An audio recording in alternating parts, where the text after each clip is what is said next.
का एक किसान अपनी पत्नी और 4 लड़कों के साथ रहता था। रामलाल खेतों में मेहनत करके अपने परिवार का पेट पालता था, लेकिन उसके चारों लड़के आलसी थे, जो गांव में वैसे ही इधर उधर घूमते रहते थे। एक दिन रामलाल ने अपनी पत्नी से कहा कि अभी तो मैं खेतों में काम कर रहा हूँ, लेकिन मेरे बाद इन लड़कों का क्या होगा? इन्होंने तो कभी मेहनत ही नहीं करी, ये तो कभी खेत में भी नहीं गए। रामलाल की पत्नी ने कहा कि धीरे धीरे ये भी काम करने लग जाएंगे।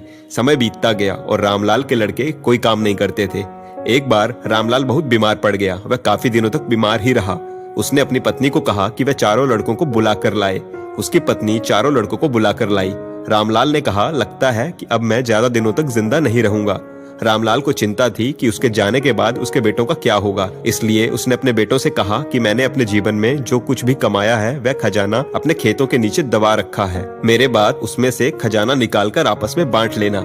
यह बात सुनकर चारों लड़के खुश हो गए। कुछ समय बाद रामलाल की मृत्यु हो गई। रामलाल की मृत्यु के कुछ दिनों बाद उसके लड़के खेत में दबा खजाना निकालने गए। उन्होंने सुबह से लेकर शाम तक सारा खेत खोद दिया, लेकिन उनको कोई भी खजाना नजर नहीं आया। लड़के घर आकर अपनी माँ से बोले कि माँ, पिताजी ने हमसे झूठ बोला था, उस खेत में हमें कोई खजाना नहीं मिला। उसकी माँ ने बताया कि तुम्हारे पिताजी ने जीवन में यही घर और खेत ही कमाया है, लेकिन अब तुमने खेत खोद ही दिया है तो उसमें बीज भी बो दो। इसके बाद लड़कों ने बीज बोए और माँ के कहे अनुसार उसमें पानी देते गए।